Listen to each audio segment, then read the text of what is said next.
Liam, Po, kumain ka na dito. Anong oras na? wait lang po.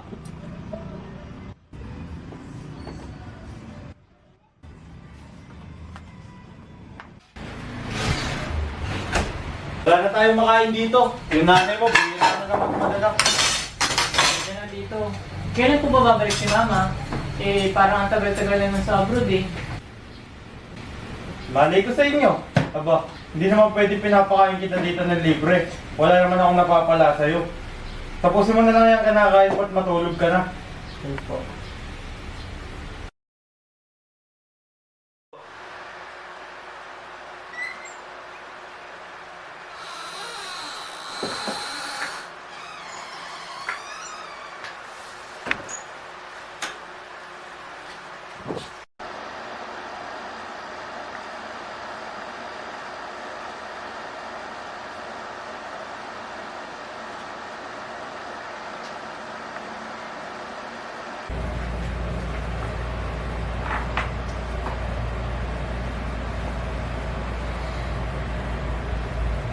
Ito? Ito yung ginagawa mo. Hindi mo kami nahihiya. Kung bahala sa'yo. Tito, wag po! Sabi huwag ka maingay.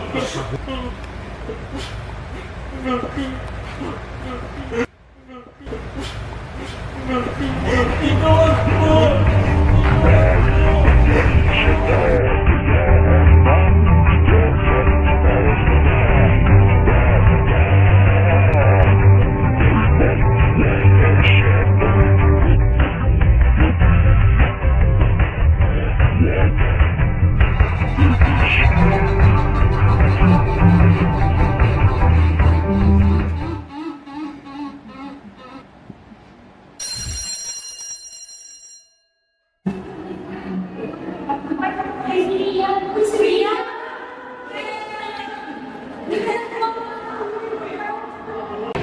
Kamusta ka naman ngayon? Dadaliga ka na ba? Kamusta naman ang pinagkakaabalahan mo? Wala naman. Pinipilit ko lang naman kami masaya eh. Kasi ni Mama. Kailan na yung miss dito? Kaya eh, wala pa kayo mag-miss Mama. Hindi ka kumain na ng tayo. Dali!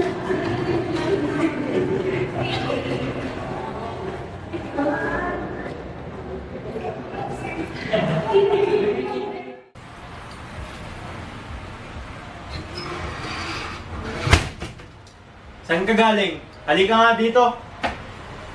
Ginabigan na naman. Alam mo ba ibig sabihin yan? Bakit ka umiyak? Kahit umiyak ka pa, wala ka nang kawala. Liam! Akala mo ba makakatakas ka sa akin? Tandaan mo, pag lumabas ka sa pinto na yan, alam mo na kung ano mangyayari.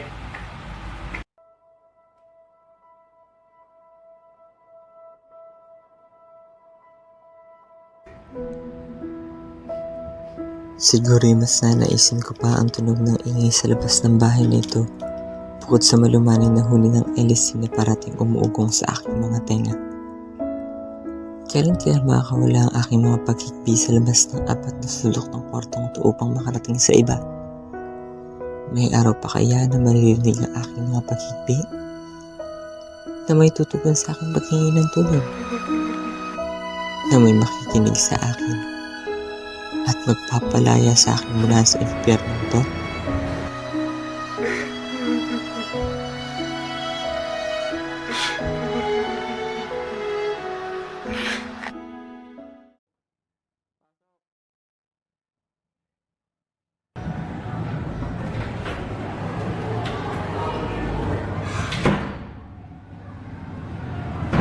O si Liam!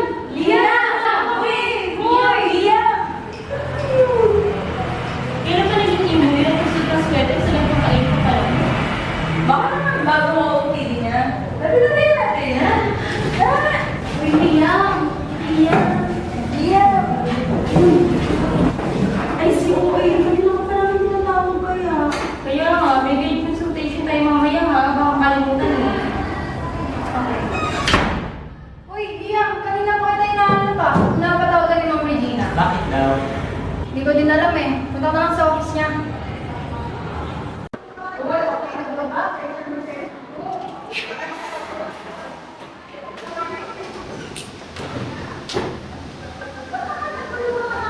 nangyari sa'yo, Liam? Bakit bigla na tumaba yung grades mo compared dati? You're aiming for good honors, right? Pero bakit kumakahiya? Pasensya na po, ma'am. Babawi na lang po ako sa susunod. Alam ko naman, nangyayon mo lang namin. At gusto mo na tama kasama. Pero hindi mo naman dapat hinahayaan bumaba yung grades mo. Paano yan? Nagpapakalirat ka sa ibang bansa, tapos yan ang susunod mo. Isipin mo naman na nararamdaman ng magulang mo. Maraming proud sa'yo dahil sa grades mo. Ma'am, ano po ba pwede pang gawin? Wala na, tapos na ang finals. Sige naman mo. Gagawin ko talaga lahat ng mga kaya ko. Grades ko na lang po kasi yung mapapakita ko sa mama ko para mawala po yung pagod niya kahit mahihirapan na po siyang magtrabaho sa ibang bansa. Hindi na lang. Magtulungan tayo. May isang excuse mo ng proyekto na nag-aakit sa'yo. Ano po yun? Huwag kang mag-alala. Atin nito. Gawin mo ang sasabihin ko. Hindi ka pahirapan. Makapagbato sa akin. Basta sumunod ka lang sa akin. Hindi ko yata naiintindihan. Madali lang naman ito. Gawin mo lang ang gusto. Nakakis ka. Diba? Sigurado babagsak ka. Hindi mo? Kailangan ko na po ulit na bayan. Hindi ka!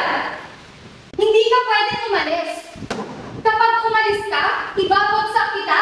At hindi lang yan ang mangyayari. Alam ng lahat ang reputasyon ko dito. Eh sa'yo, walang maniniwala sa'yo. Bakit? Kasi maling ka, di ba? Sino maniniwala na may lalagpastaman sa kagaya mo? Madumi ka na sa mata ng mga tao niyan. Dapat na magpasalamat ka pa eh.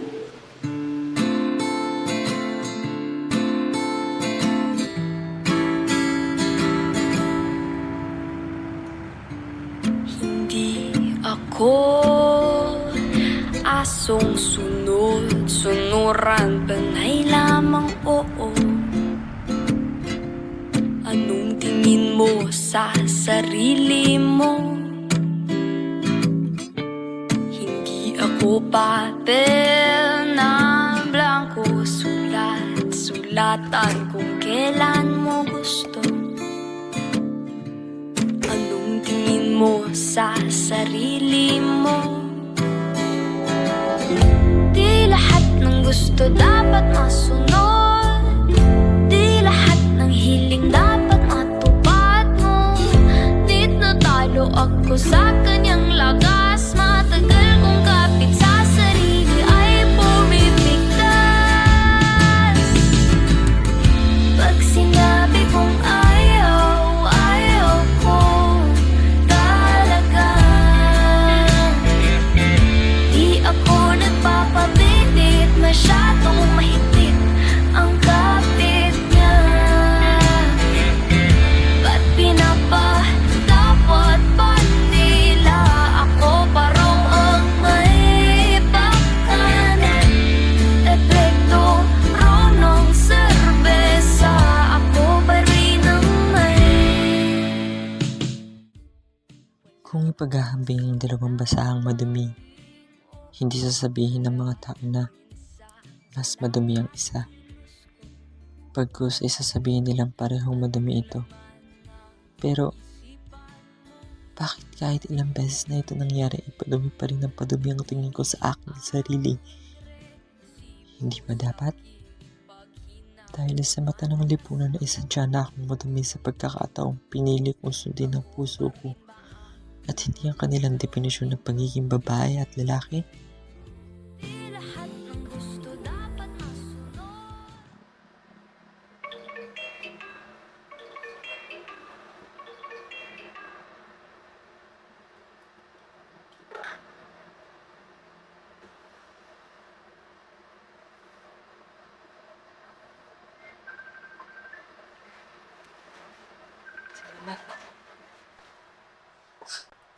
Ma!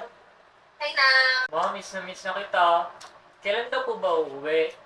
Naku, miss na rin kita, anak. Huwag kang mag-alala, hahanap ako ng paraan para makauwi dyan. Sadyang mahirap lang talaga ang sitwasyon dito eh. Kamusta ka dyan? Hindi ko na nga po alam, Ma. Saka, may gusto po akong sabihin sa inyo. Ano yun, anak? May problema ba? Ano po, Ma? Kailangan po namin ng, pera po. Kasi may kailangan pong bayaran sa school po, opo. O, sige anak, papadalhan ulit kita ng pera dyan ha. O, sige na, magtatrabaho na ulit si nanay. Pagbutihin mo ang pag-aaral ha, mahal kita. Sige po, Nay. Mahal din po kita. Ingat po kayo dyan.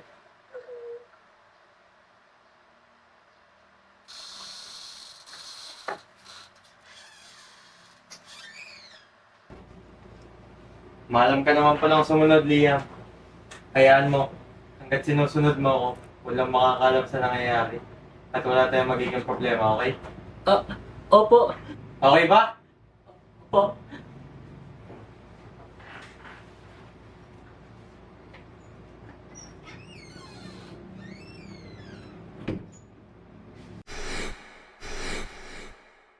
Ang tagal naman ng order natin.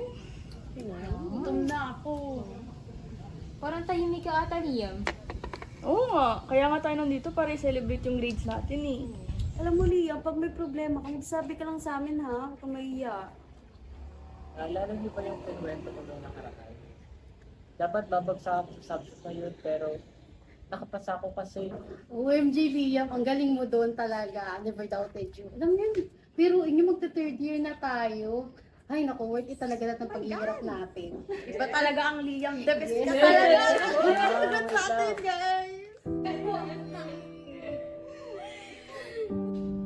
Para makapasa ako sa subject na yun, kinailangan kong ibigay yung sarili ko na hindi ko naman yung ginusto. Kung hindi ko yung ginawa, baka ibagsak niya ako sa subject niya. Weh, te, alam naman natin may pagkapusong babae ka. Baka naman ginusto mo yun. Saka mabait yung si ma'am, no? Babae yun, di ka papatusin nun. Uy, Liam, masama yung biro na ganyan, ha? Tsaka, alam mo, wala kaya sa mukha ni ma'am yung gagawin niya sa student. Pero parang nasa mukha mo kayo. Grabe naman. Walang maniniwala sa'yo. Bakit? Kasi maling ka, di ba? Sino maniniwala na may lalampastangan sa kagaya mo? Madumi ka na sa mata ng mga tao, Liam. Dapat na magpasalamat ka pa eh. Dapat na magpasalamat ka pa eh.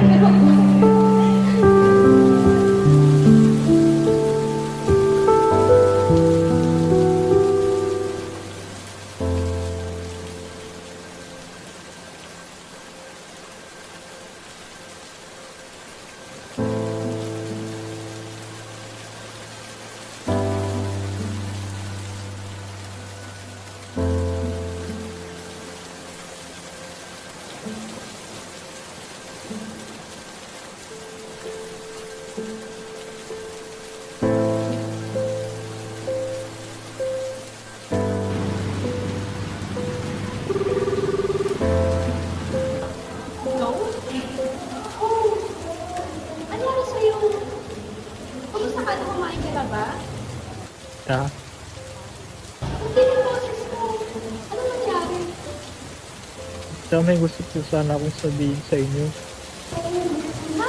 Ano yun?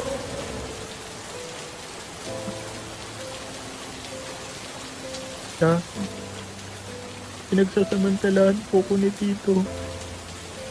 Ano ka ba? Ganun po lagi ginagawa niya sa akin tuwing may pagkakataon Alam po naman siya. natin, di ba na may puso na ano ka? Baka naman naglalambing ka na dito. Mabait yun. Hindi po, tita. Iba po yung ginagawa sa akin ni Tito eh.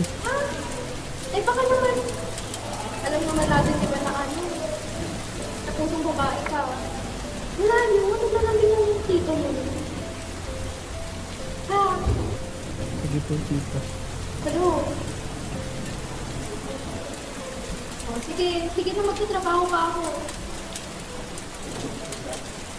Bye-bye.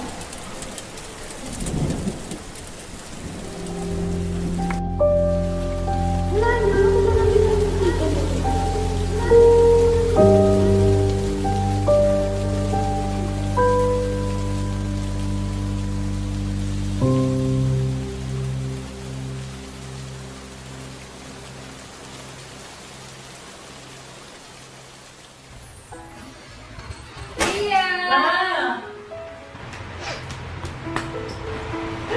Miss na Oh, miss ba't ka kita. naiyak? Anong nangyari? Miss na miss ako talaga kita, ma. Teka, bakit parang iba yung iyak mo? May nangyari ba?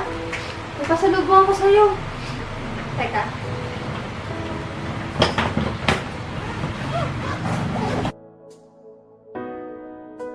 Salamat, ma.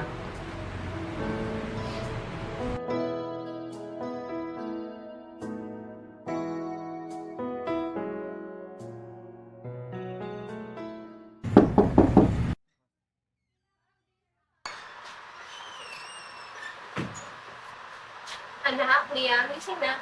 Liam, gising na.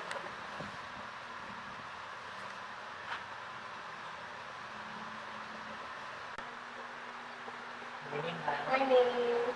Matagal na rin ulit tayo hindi nagsama. Labas tayo mamaya. Saan po tayo? Sa SM lang. Yung binili ko sa'yo pasalubong sa suotin mo mamaya ha. Lagi ka kasi naka-long sleeve eh. Tsaka maganda yun. Pasok na pasok yun sa taste mo. Sige, pinandag ko sa'yo. Di stay out ha. Ako.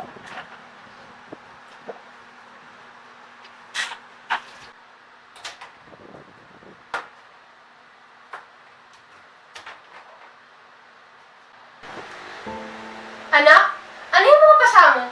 Saan galing yan?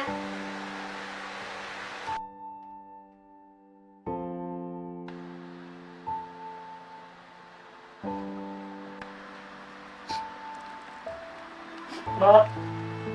Ma, si Chico.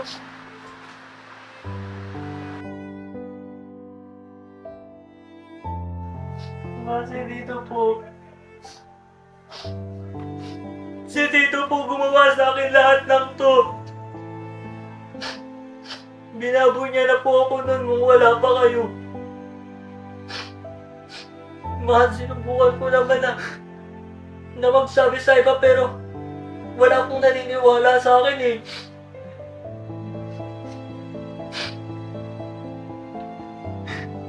Nung dumating lang po talaga kayo dito, masaka po nasabi sa inyo lahat ng to.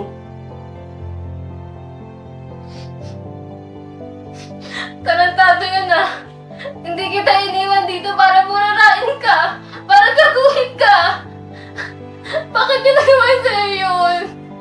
Binigay ko naman lahat. Binigay ko pati pera. Nagkatahirap-hirap ako sa ibang bansa para lang matustusan kayo. Pero bakit gano'n? Bakit ang ginawa sa'yo? Hindi ko hayaan na mangyari pa sa'yo dito. Tatawag tayo ng polis, ha? Ano? Anong tatawag ng polis? Wala kayong tatawagan. Wala kayong tatawagan. Naiintindihan nyo? Walang lalabas ng kwarto na to kung ayaw nyong masaktan. Ang kapal na mukha mo, makukulong ka rin. Tandaan mo, mabubulok ka sa kulungan. Nasagot ka ba? Ma! Ma! Ayop ka! Ayop ka! Ayop ka!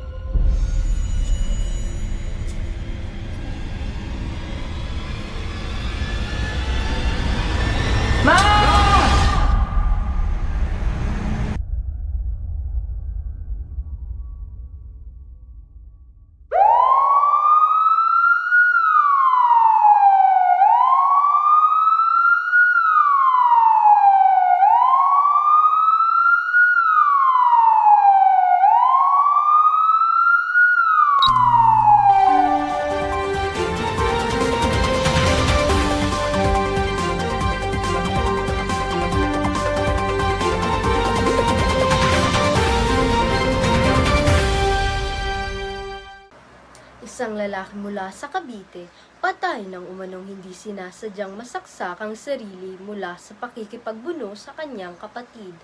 Para sa karagdagang detalye, naririto si Hazel upang ibahagi. Maraming salamat, Lael. Ayon sa investigasyon ng mga pulis, naganap ang insidente sa loob ng kanilang tahanan sa Cavite noong tanghali ng 3 araw ng Hunyo. Ang biktima ay kinikilalang si Joaquin Bordado at nangyari daw ito dahil sa pagkakaroon ng alitan sa kanyang kapatid na si Gina Defensor Santiago. Ang alitan ay nagsimula nang malaman na inaabuso at hinahalay ang kanyang anak na si Liam Defensor Santiago. Sa gitna ng kanilang pag-aaway, naglabas umano ng patalim ang biktima. Sa kasagsagan ng kanilang pakikipagbuno, aksidenteng nasaksak ni Joaquin Bordado ang kanyang sarili at base sa investigasyon, lumalabas na self-defense umano ang nangyari at ang insidente ay isang aksidente lamang. Gayunpaman, patuloy ang aming pagsisiyasat lalo na't may aligasyon na pang-aabuso sa pamangkin ng biktima. Gayon din naman ay tuluyan na ring natanggalan ng lisensya ang isang guro mula sa paaralan ng biktima na umano'y nang halay rin sa kanya at kasalukuyan na nasa likod na ng selda. Mula dito sa Cavite, ako si Hazel, nag-uulat. Sa taon na nagtatapos ng Marso 2022, 275,000 kalalakihan ang naging biktima ng sexual na pang-aabuso. Ayon sa isang pagsusuri, isa sa bawat 100 lalaki ang nakakaranas nito. 12,000 kalalakihan naman ang naririnig. At dito nga ay nalaman na mataas ang porsyento ng mga matatanda na may edad 16 hanggang 24 na taon na naging biktima ng sexual na pang-aabuso, kumpara sa mga may edad na 25 taong pataas. Sa ulat noong taong 2023 tungkol sa sexual na karahasan laban sa LGBT+, nagsagawa sila ng survey sa 1,000 katao at natagpuan na mula sa edad na 18, 77% ng LGBT+ ang nakakaranas ng sexual na pang-aabuso. At 88% naman ng LGBT+ ang nakakaranas ng sexual na harassment.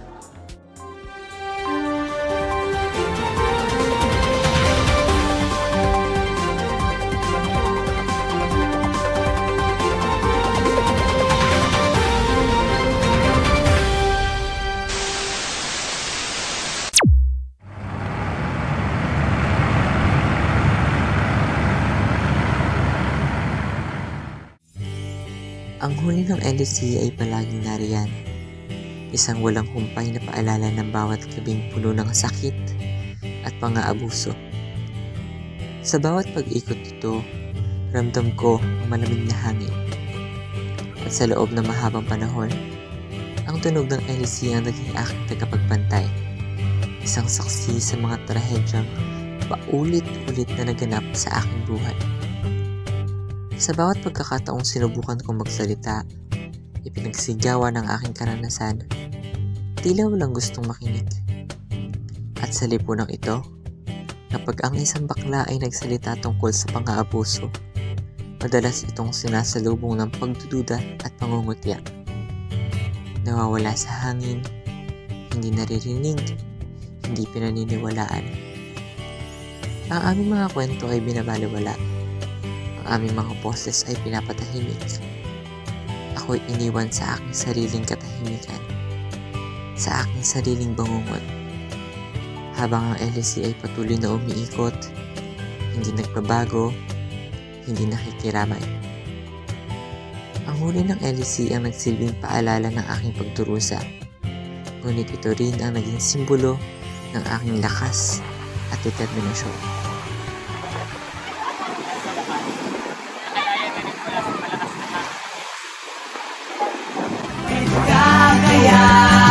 Sa akin nang ikaw ay maitangay sa kalayaan ng ligaya.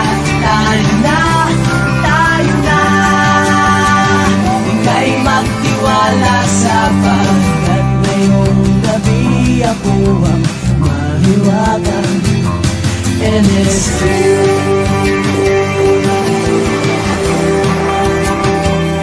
And it's true.